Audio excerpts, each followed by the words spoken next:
Guys, it is about 9:15 on Friday, December, I don't know, 12th or something. So I came outside because Peaches is in early labor, and you can kind of tell. I was kind of wondering earlier today, but basically everybody in the house is sick. I've got a sore throat. Everybody's got multiple medications right now. So when she goes into labor, let's face it, I should be the man of the house, and I should be out birthing these goats, pulling goats if needed. But frankly, I'm a big wussy, and Shayna's the one that knows what she's doing. So it's going to have to change at some point. But if we're able to videotape this, I'd imagine this labor is going to happen pretty late. Hopefully before midnight. But anyway, basically what needs to happen is we are in the middle of a winter weather advisory. We're not going to have a whole lot of snow on the ground, but I'm going to sneak around outside and see if the goats are in the sheds. Since I put some of the carpet on, I'm not so sure that some of them like being in if it's dark. I know these 4 goats out here in the pasture pen, I think are in one of the porta huts, and I just didn't see them in that shed, but I guess it's up to them. So I'm going to check on them quick, but then I need to take a bag of shavings over and the pitchfork, and I need to clean one of those pins out.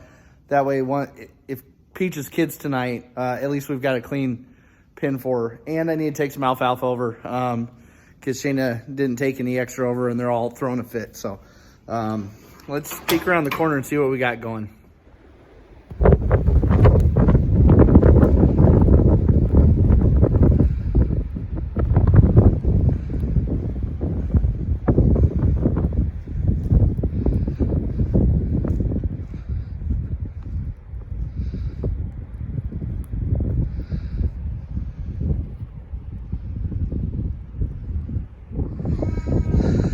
Well, they're out here eating.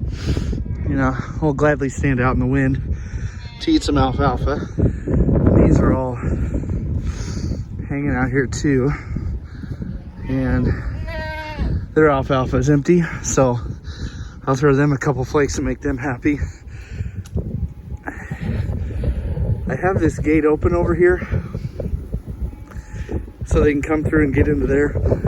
I've tricked them over there a couple times, but nobody really wants to make a trek over that far. And the problem is Crazy and One Horn monopolize this little hut. So really, I need a hut like that, or a building like that over here. So maybe I'll make a mini version of that and put it here this summer. Who knows? Especially if these trees are dead, then we can get rid of them and put something in. Okay, I'll feed you. Hold on. Okay, well, you know, everybody's out here doing well. There's Haley and boy number 2. All right, Peachy girl.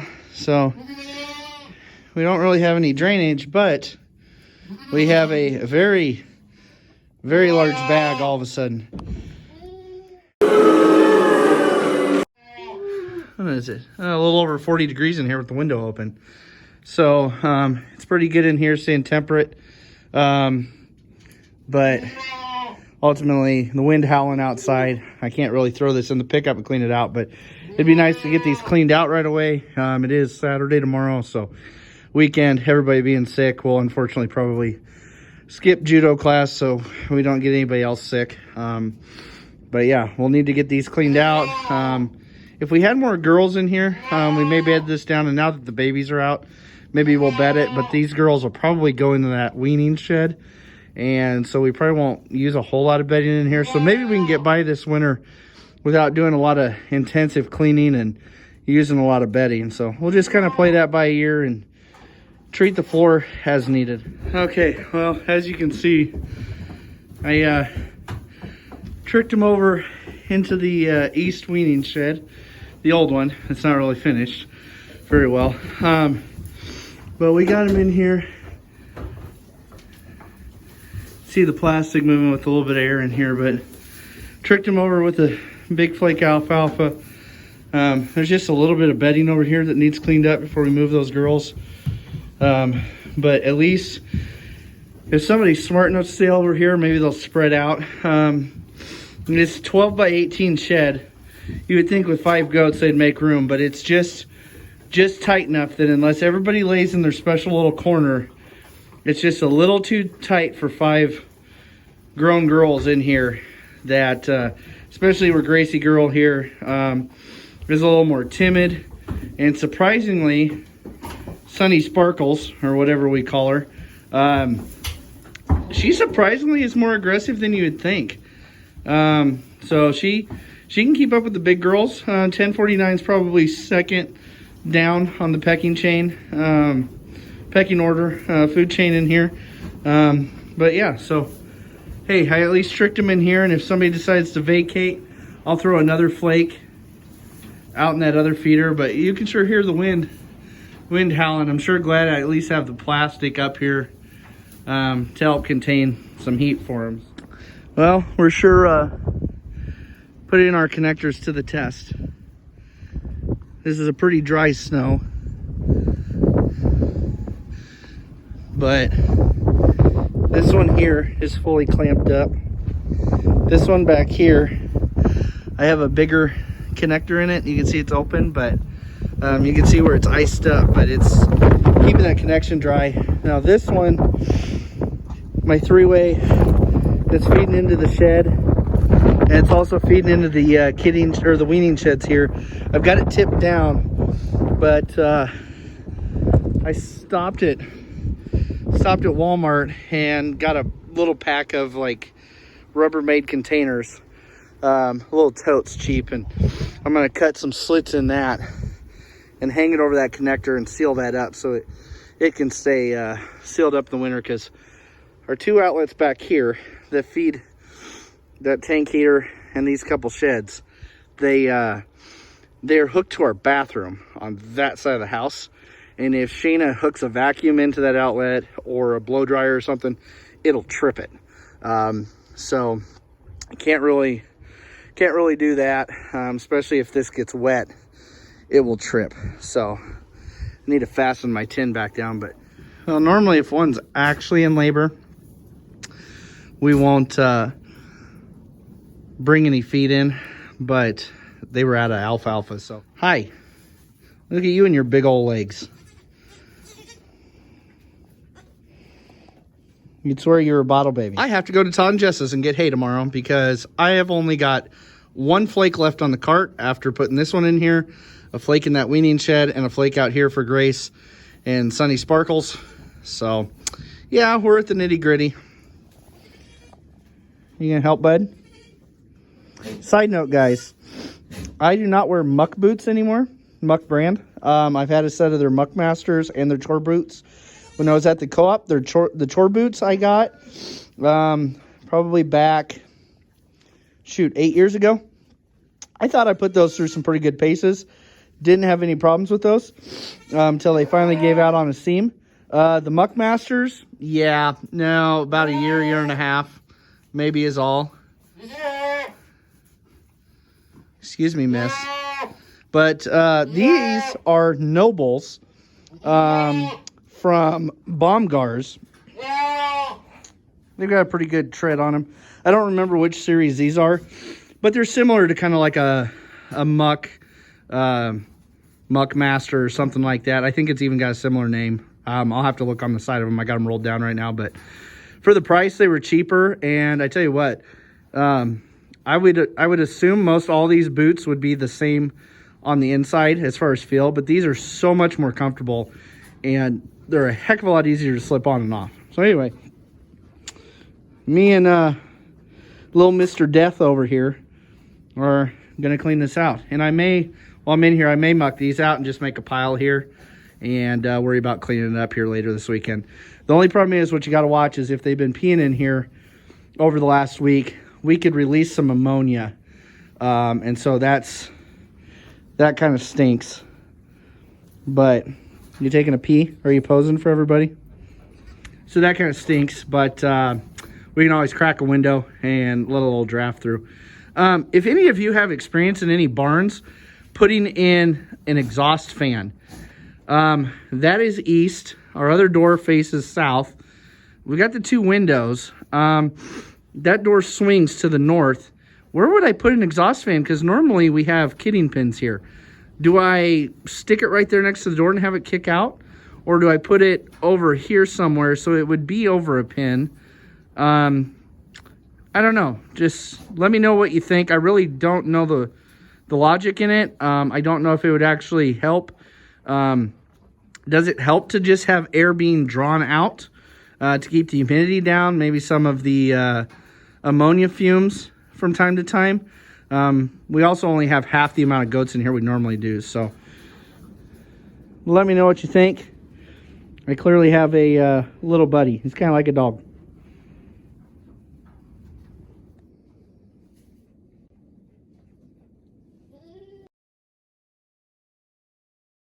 One thing I underestimated, even with just 5 does in here, is on one of these little 4-foot tanks, how much water they go through. I just filled this like a night or so ago, and you know, once they hit heavy milk production, they've got to keep that hydration up, and they go through a lot of water. You know, I mean, it's one of those things you got to fill this a couple, 2-3 times a week, because what I do is once they're in pins like this, I just take her bucket, bring it over, dip it, fill it up. You know, it only takes doing that a couple days and that thing's gone. So imagine if you've got, you know, 8 or 10 or 12 goats in here, all having babies. It's a lot of water. So especially when I've got to drag hose inside because it freezes up from being outside, even if you drain it. So that's a struggle just to get water out to top these off. Yeah, so I wish I had like a 40-footer all the way down here, or had water in here and I just have a float on it, call it good. It has always bothered me and Shayna if a goat would decide to stand somewhere near this tank and want to kid and drop a kid right in that dang tank. God, that would just be horrible. But like I've said before, the babies all like to be under there, and I know a lot of people will, you'll see them on YouTube. Everybody's got a little something different. Some guys use, you know, tops and bottoms of dog houses flipped over, stuff like that. Our hefties would probably sit on them and crack them, so I'd hate to have one of our big goats do that. But I've often wondered if I'd come in when I do a creep pen, and usually I do it down here at this end. There's my panel, but I've got a panel that's all destroyed on the gate. But if I'd put that in here and then cover it, or throw a tarp across it or something like that to make it dark, if that would entice them to use it, because you will. They'll sleep under those feeders a majority of the time, and you just worry when you dump grain in or throw some hay in, if you're gonna have an issue with a mom stepping on one. Once they start really eating with mom, you know, is somebody gonna get hurt jumping up there, hurt a leg? You know, that happens. I just don't like them being under there. So I don't know, with the stuff we've got, I've thought about some different stuff. I don't know. We'll see what happens. One thing that we've talked about doing, and we obviously didn't do before them kidding, is we've thought about shaving their tails, just like you would if you were showing them. Cleaning that up, because they do, you know, like rebar, they got long hairs, and after they've kidded, you know, their tails get crunchy. If that was all cleaned up, you probably wouldn't have much of that. So I don't know, something to consider. Something we probably should have done. It's kind of an afterthought.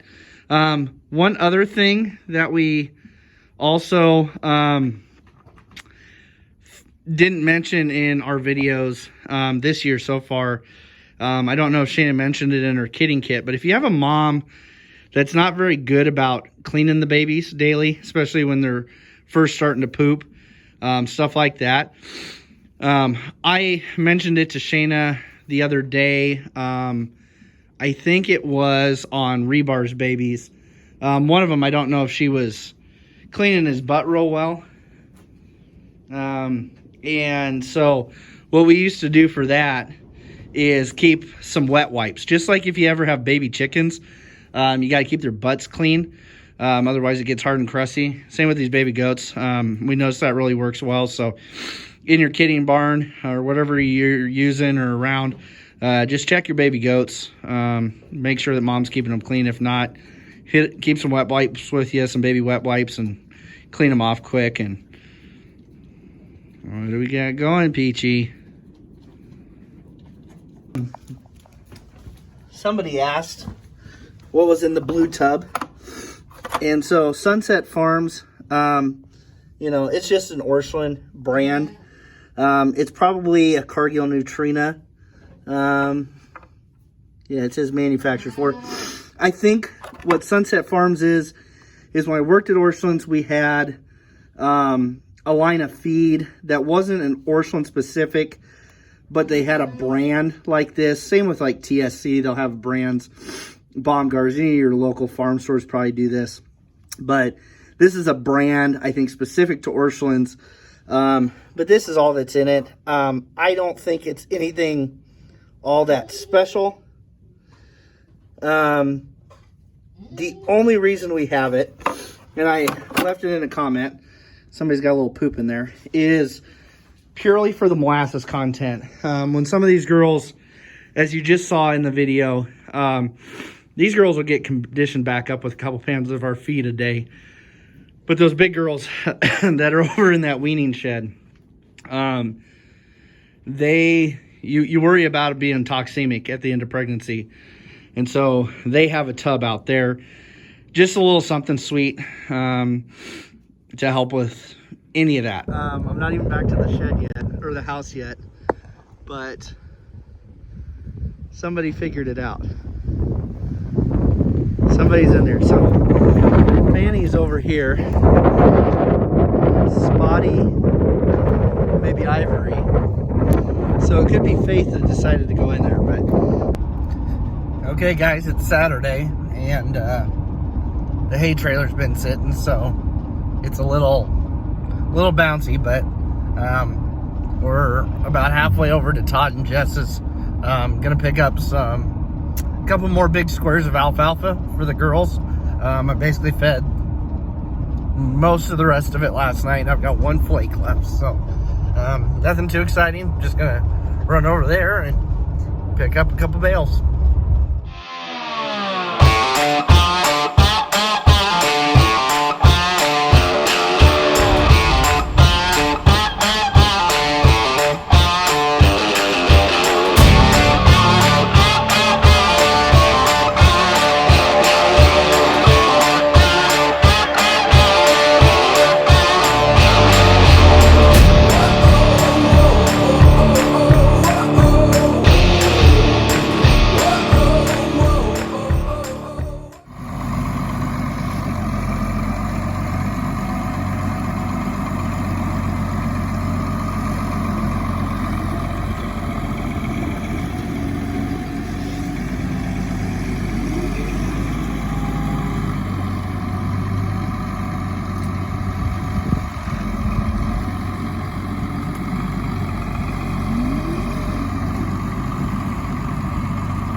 Okay, so it doesn't always work the easiest, but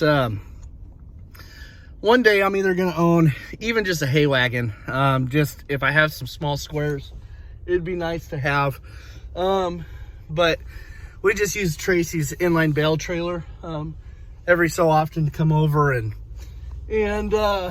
pick up a couple large squares from Todd and Jess, and it works okay. They just kind of set at an angle. I don't know, I guess maybe you've seen it in another video, or I'll show you when I get back to the house. But that center tube for a round bale, the bottom of it sets on it, but with the big square, they kind of rest on there, and it doesn't work the best, but they do fit inside the rails. And so that part's not too bad. I've never lost one. I haven't strapped them, but I also don't get crazy. Heading home, you can just tell they're leaning on that center bar. So anyway, this is a fourth cutting this time. I don't remember what the last ones were, but a lot of times Todd in his shed over here, sometimes he'll have a little bit left from last year, and so it'll be, I don't know, a few bucks a bale cheaper, and we've always had good luck. You know, the only time with a square bale, you got to worry about some other spot. He said he had one of his personal ones he was feeding, had a little mold in one spot. I haven't had that. We had that problem on a round bale last year, but they were outside, and that was to be expected. So, you know, if we ever find one, Todd will swamp us out for it. But nope, we've had good luck. So this will be a 4th cutting, and so it'll be a lot leafier than the other stuff. I wasn't too concerned. We've always got good stuff, like I said. So I think it was an extra $10 a bale, and I said, whatever, if you want to grab that, I'll pay you for those. I'm not worried about how it flakes off if it doesn't stay in a flake as well as something with more stem, like a earlier cutting. We end up folding them in half and throwing them in the feeders anyway, so I'm not too worried about that. I'm also a person that understands, and forgive me if you're one of these people, but in our area in Nebraska, I've got Todd here that does large squares, and then my buddy Jared over at Malcolm does a lot of small squares. And the thing he runs into is that he never gets paid, and it's usually the horse people. They always want regular deliveries of bales, and they never pay. But they're also super picky about if the bale's not green. You know, it must just be a giant block of tar, and why would my horse want to eat that? Well, if it's stored in a certain type of shed, it's just a little sun bleaching on the outside. You know, I'm not too worried about that. So I'm not too worried about, you know, the fact that they're greener maybe than the last cutting we had or whatever. But anyway, not too much to show. We'll get home, and since this is a dumping bale trailer, you just get out, you pull the pipe out, push it over. It's a manual dump. It holds 7 5x6 bales or 8 4-foot wide bales. So that's what we usually make it. Tracy's baler's a 4-footer. So anyway, what I do is I pull into our driveway facing our house, and usually there's enough crown there that I can get these square bales to flip over, and then I can come out with the tractor and the bale spear on the back and get those picked up, moved into the shed. What I would really like is, as soon as my my bracket's done, I called the guy the other day, and he set it someplace and kind of forgot about it because it had some other stuff near it. So once that's done, we'll have the bale steer on the tractor, and then we can pluck them right off the trailer, because they don't always come off so nice. And then I could also stack them too high in the shed and keep them nice, because we do have, even though the snow is melting off that we had last night, there's some drifts by the stop signs. It's melting off, but we have, what, 73 degrees coming up this upcoming Wednesday or something like that, Thursday. And then that night's gonna be 29. There's a chance of rain. So I don't know. I've got a big tarp I could probably throw over the bale I set outside. Anyway, we're gonna get home, get these kicked off. I plugged the tractor in a little bit ago, so it should be warm. I'll probably wait until the kids wake up from their nap, because I swear they hear a tractor and they instantly think we're missing out on something. We got to run outside. So we'll see you back at the farm. All right, guys. Well, it is Sunday, whatever day that is, 13th or something maybe. Anyway, I got Jackie out here with me. You want to come say hi? Yeah. Here, stay back here. Stay back here because they can see you. Nope, too close. You wave hi? Hi. Yep. So Jack's out here with me. He's gonna do some raking. We're gonna clean this old the first weaning shed I built out, so we can move those moms over here, and then we'll clean the other weaning shed out. There's not much in here. Shayna kind of got to start cleaning this one out here a while back, and so there's not much in here. I went out and bought a flat scraper. You got a rake. And we'll see if this will help a little bit, because I used to just try to use a flat-bladed shovel, scrape it up, and that didn't work so hot on this wood. So anyway, we're going to clean this one up a little bit, jump over and clean the other one, and get them girls moved over. So I guess we'll just get to it.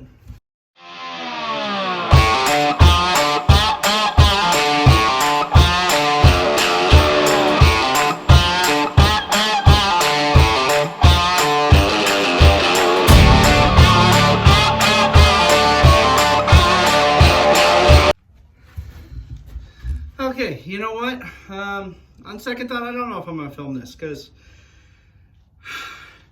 frankly, I don't want you sitting here watching me and getting irritated at the fact that we didn't clean this out right away after it was used when it was still fresh, because what has happened is some of these spots on the floor are extremely freaking hard. It is like plastered to this wood, and it's kind of like a break your shoulder again a year after having it fixed type of scrape. So now that you see what's occurring, I think I'm just going to turn on something to listen to and keep scooping. It's nothing you haven't seen before. Okay, so didn't take too long, but it did take a little bit with the scraper to get it up. Here, let me move it down. So that's kind of what we got left. There's little spots, kind of like right in here, where the biggest problem we have is that they, when they stand at this feeder, maybe I'll let you look at that. When they stand at this feeder, they'll stand and eat out of the top of it, and then in a halo around it, so kind of, you know, from here back, up and around and over, while they all stand on those rails of that pan, they'll eat alfalfa out of the top, and that's always been a problem with our goats. I would imagine if you feed with some sort of standing, smaller hay feeder, that's probably something you run into too. Okay, it's 3:38. Not quite half done with the other shed. Went in and ate some lunch quick. Here's where we're at. So it's probably, I don't know, 3-4 inches thick, pretty good. It was looser over here, but again, wherever you go up around these feeders, it packs in pretty good. So traditionally what I did, and this is how it used to get when we deep bedded the kidding shed that first year, it'd take you all day to clean that 14 by 40, and it's a 12 by 18. It is just packed because you get loose grain, they poop on it, breaks down any hay that comes from the feeder over. And probably my mistake was leaving this sit to the point where thinking, well, instead of bringing more shavings over, we'll let it break down to where it was. We had kind of cleaned part of it. And then, you know, whatever hay was loose, we just kind of let it, whatever they tore out and it was loose, we just let them lay in that. Well, it could bring a whole host of problems itself. And the biggest thing is, the reason why we try to clean once a week is we want to give them clean bedding, clean conditions to lay in, but another factor is air quality. You know, this shed, when the big door's open, you know, it's ventilating. But if you're that goat and you're laying down on that old bedding, what's the air quality down there? Especially if it break loose. Because that's where we really notice it, is if I'm in the kidding shed and I clean those pins out and you break that loose after mom's been in there with the babies, or the whole shed for that matter, it gets really, really potent. Because you basically unlock that cap off all that ammonia from their urine and stuff. And it's not too pleasant in here, but that's because I'm breaking it loose. But yeah, it's just fond memories of kidding shed a few years ago. Like I said, that's why we try to use shavings. Yeah, they break down. It may cost a little more, but ultimately, if you manage them correctly, it's easier to get up than hay or straw. So that's just for us. Whatever you do, you. But for us in our sheds, that's the way we've done it, because that's kind of how it's working. I wouldn't mind trying some cedar pulp shavings or something like that at some point, especially for like the outside animals. In here, we usually don't see too much pressure. We'll get a little bit. But like your mites from like straw mites and stuff, if we had cedar pulp, cedar's usually got an anti-bug, component to it. I'd love to see if that would work in animal bedding, if you see a benefit from that. I don't know. If any of you have tried that, let me know. But I've also heard that animals can be allergic to different shavings. We haven't had any of that yet, but that's always a concern if we change something up. I mean, with our pine shavings, somebody could get sick from those too. So that's just something you chance. But the cedar, I don't know if that would change anything up, but I would like to try it. And frankly, I don't know why it's so much more expensive than pine, because holy smokes. I mean, if you just go put a fence up on the back of your property, and within a couple of years, you'll have more stupid little pine trees than you can shake a stick at. Maybe we all just need to get grinders and grind them all ourselves. But anyway, that's where we're at. I've just been listening to some stuff on YouTube in the background while I've been filling the pickup. So it's nothing you guys haven't seen. Like I said before, Shayna went over and she's getting some shavings down in the other pickup. She's going to bring them around so we can bed that shed. And she's going to bring some of my kennel clamps over so I can put a pin up in that other shed. And maybe we can get them babies moved over tonight.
Okay, so we don't want this getting pulled away from the wall when the goats are fighting. So I've just got some conduit clamps here, and I'm just going to use some tin screws.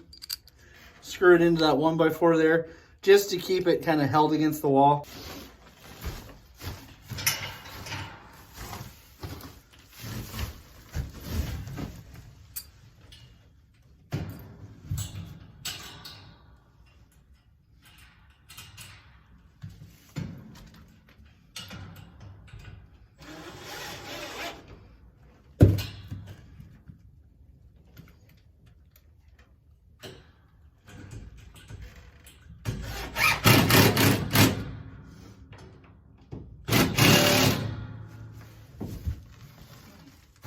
I can tell that's been done there before because there's two holes right where that clamp goes.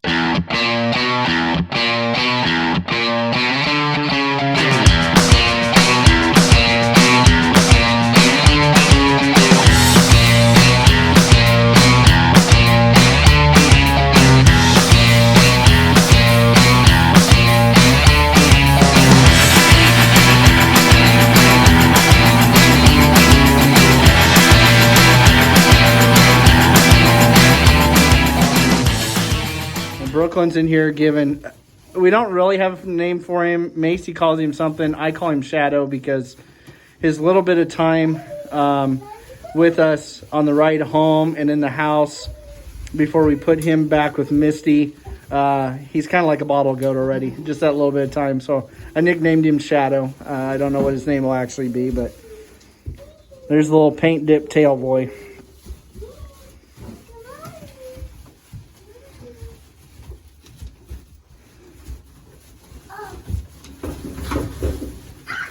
Yeah. Yeah, he's gonna get an ouchie.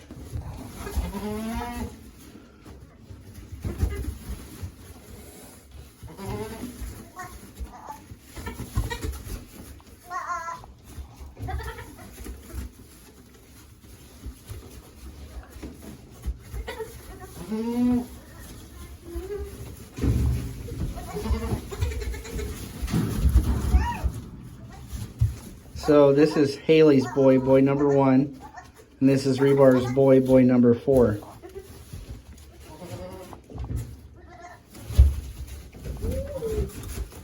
right behind you.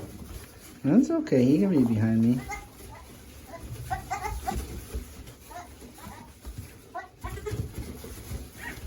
Baby, stop. Stop doing that.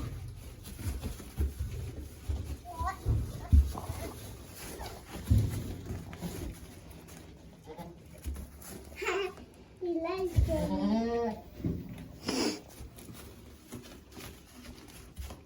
Well, there's Haley's other boy number 2. He's up there eating grain already. That's definitely a plus side to why we like to feed the same grain. Traditionally, or in the past I should say, we used to switch their grain. So once they actually got weaned, they got moved over here. And then we had them on something like Chore Advancer or something that was, you know, way more expensive. And the problem was, even though that's a very, very good feed, they would fall off. They would get weaned. They'd get banded. Too many things were happening too close together.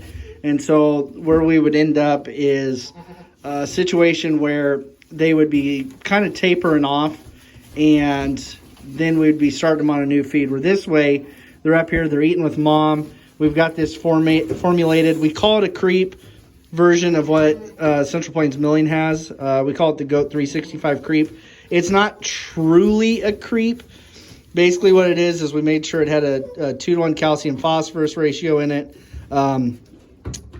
For sure, no matter what else is added into it, we wanted that.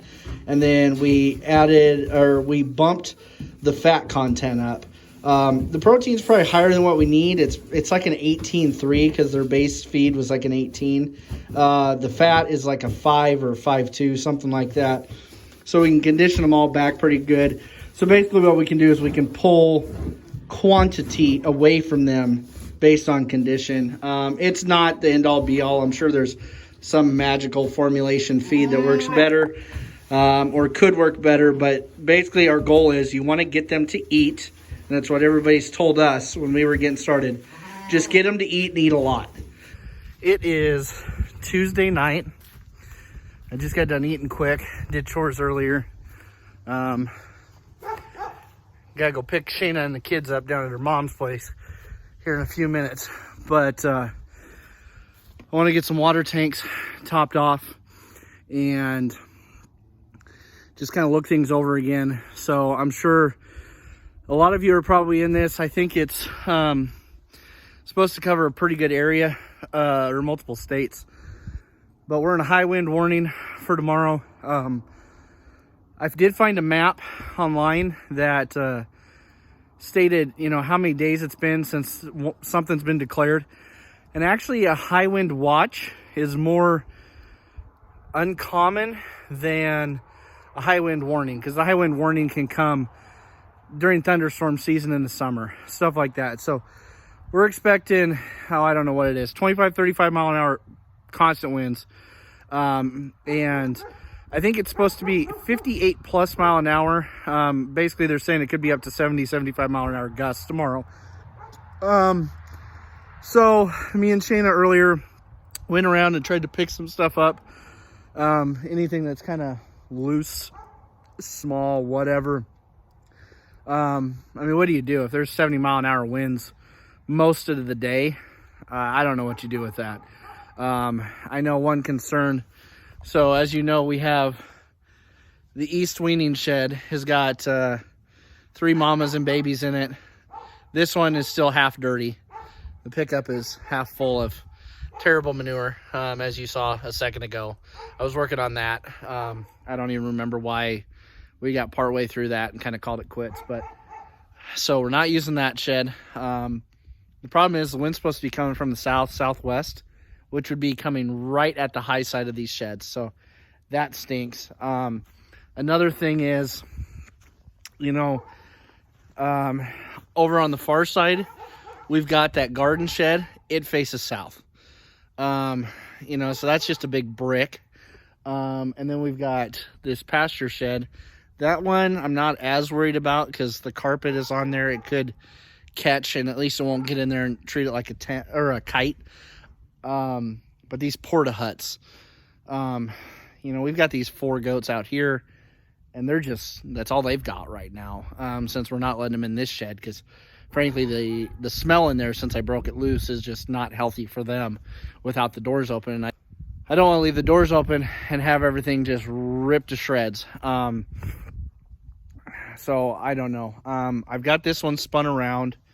I need to go spin the other ones around. I don't know if I will try to get another one of those moved into this pin so they have 2. Because it's supposed to rain and thunderstorm at some point also. The other thing I'm worried about is this tree here behind the propane tank, and this one here. The goats have basically killed those, you know, just being in lots and having their bark ate off. So I'm really worried because we started to lose some limbs on them after a year or so. So I'm just really worried that, you know, this wind is going to shove it over on my sheds, or, you know, I mean, if one tips over on it, puts a dent in some tin, whatever. I just don't need a hole in one of them that I have to fix right away or something. That would not be good. So I'm down in, this is odd for a chore vlog, but this is resulting the next day, December 15th here in east central Nebraska.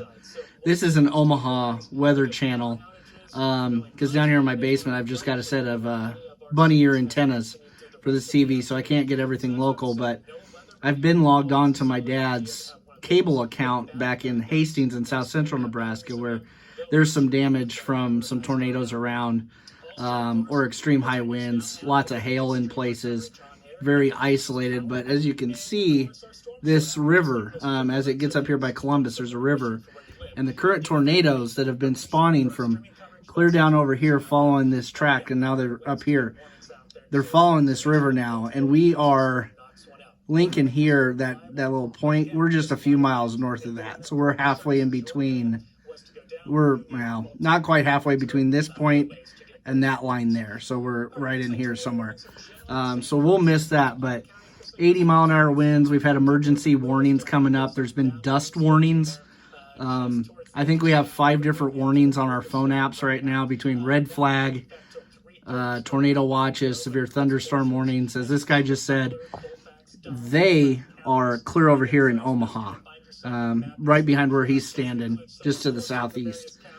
And they've already started sirens in those places, warning people, where this would normally, Columbus is an hour drive from me.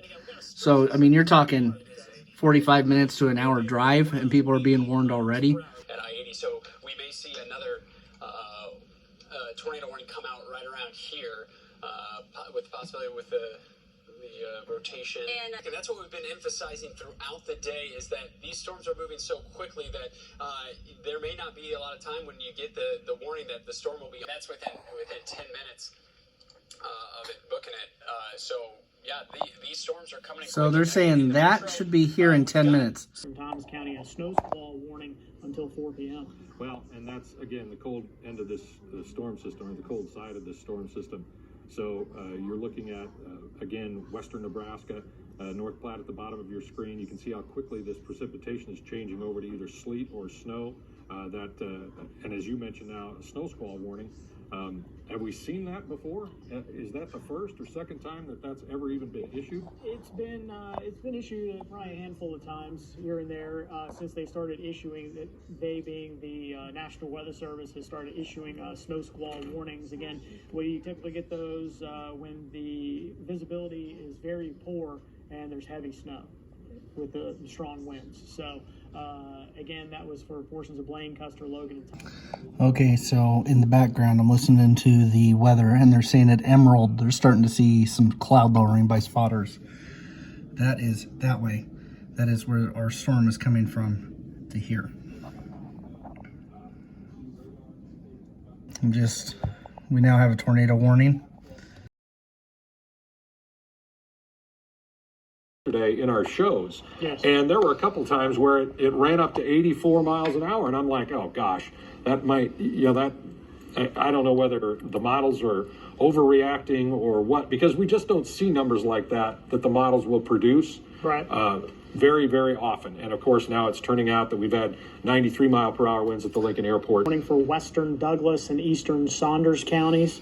Severe thunderstorm capable of producing a tornado 8 miles south of Meade or 21 miles northeast of Lincoln. It is moving northeast at 75 miles per hour. Again, that is a tornado warning for western Douglas, eastern Saunders. Okay, guys, well, it's it's only 4 o'clock and the lights are on. I got the Rode mic on because it's pretty windy yet. I cannot get the little fuzzy dead cat thing to stay on the top of it to help the wind, but we've still got winds that are probably 20, they're saying probably 20, 30 mile an hour yet behind the storm. They're definitely still present, but as a concern, we thought this old dead tree, which wasn't dead a few years ago, this dead tree decided to break off. It hit the tin on top of my roof and gave it a little crunch, but this is a dead one, so here later, when things calm down, I'll come out and hit this with the chainsaw and cut a little bit of this up. Get this flipped over the fence, but that was to be expected. Keep note, my lights are still on, so these goatees are okay. This old tree, this is one of the first ones to die. This is where the goats first were with that garden shed. Couple big chunks of tree came out there. That's to be expected also. Crunched my tin a little bit. Just some branches. Look at that. Who'd have thought that those wouldn't have blew away? Other than that, back here, everything. Oh yeah, there's some more of the tree. Must have hit the shed and went over. So I see some back there. This tree, I didn't flip this. That's blocking a connector. And the funny thing is, it's barely wet. It was just blowing real bad. But yeah, some of these didn't break anything off. This one's had a branch break before, but this one went. That one was pretty rotten too, similar to these. But it didn't move that shed. All it did, that held it down. At least the goats used my shed there. So that's fine. The chute's still there. Definitely brought some water out, that's for sure. As they were calling for the tornado warning, me and Shana were standing out back, and that water's really cut out around that shed. We were standing at the back windows right there watching, and Phoebe was just back here pacing. It's like she didn't know, she knew something was coming. So anyway, we're fine here. Let's go to the other side of the shed. Wow, I'm surprised. That new house that's going up over there on the dirt road, they worked late last night. You could tell they must have been supporting it. And I can actually see with my eyes from here, inside that window, there's a board propping that up. But go figure, this big old tree that's died off. There's a couple of these quick growing trees that have died off here in the last couple years in this line. Of course, it didn't break off. Apparently my rain gauge decided to, tried to relieve itself from duties on the posts. Have to screw that back in. We've still got power. There is, parked all the vehicles here. Dad was saying in Hastings there was some pretty good hail damage. or some noticeable hail damage, quite a bit of hail in areas. So we figured, yeah, our 2 vehicles are kind of wore out, but at least protect the windshield or interior from getting wet. Of course, none of those broke. Doesn't look like any of those are broke. My cat slide hole's got a little water in it.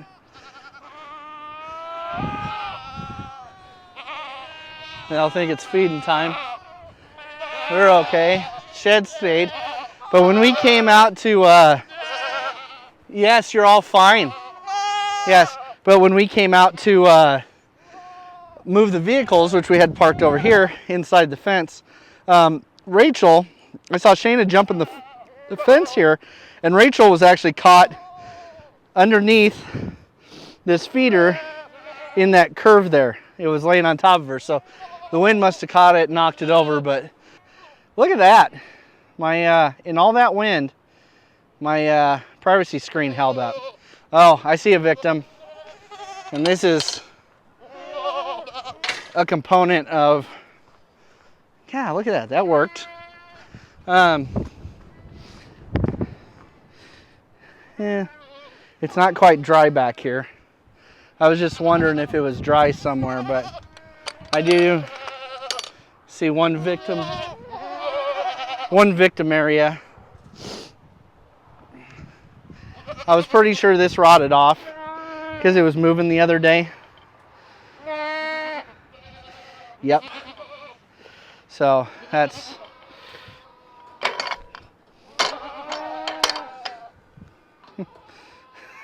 I guess maybe I could ratchet strap it. What do you think, Mystique? Well, I guess the roof's still on that one. All right, well, maybe we will just grain them now because it's, well, they're always angry. You know, and this thing says do not use outdoors. It was covered with that thing, but didn't trip. We're definitely going to need it tonight. Okay, guys, well, since I was editing the video, maybe I'll just include this and use this as the finishing touch to the chore vlog for the week. Literally last minute, that tornado warning popped up for us, coming from right over there. And we just got the wind, so that's good. I guess all the goaties are alive, so they'll see you on the next one. Well, the weather station just said that everything's clear, storms are all gone, and all we got to worry about is a little bit of wind tonight. Freaking blowing worse than it was when it was storming. We got that chunk of tree cut up. We got the other chunk of tree cut up, and my kids are screwing with the light, or my yard light just went out. One of the two. Yep, splendid. At least we got a goalpost, I guess. The kids can learn to play football now. Yep, the yard light's out, so I'm gonna let you listen to the raw nature of the wind that is worse now than it's been all day. I'm gonna walk over here and we're gonna check to make sure the goats are in danger on the other side of the shed.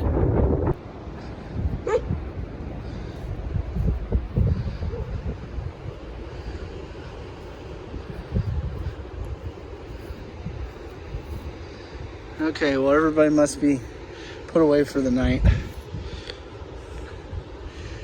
I never expected a hay feeder that was basically empty to flip over earlier today, but I guess it did. So, all right, well, chores are done for the night.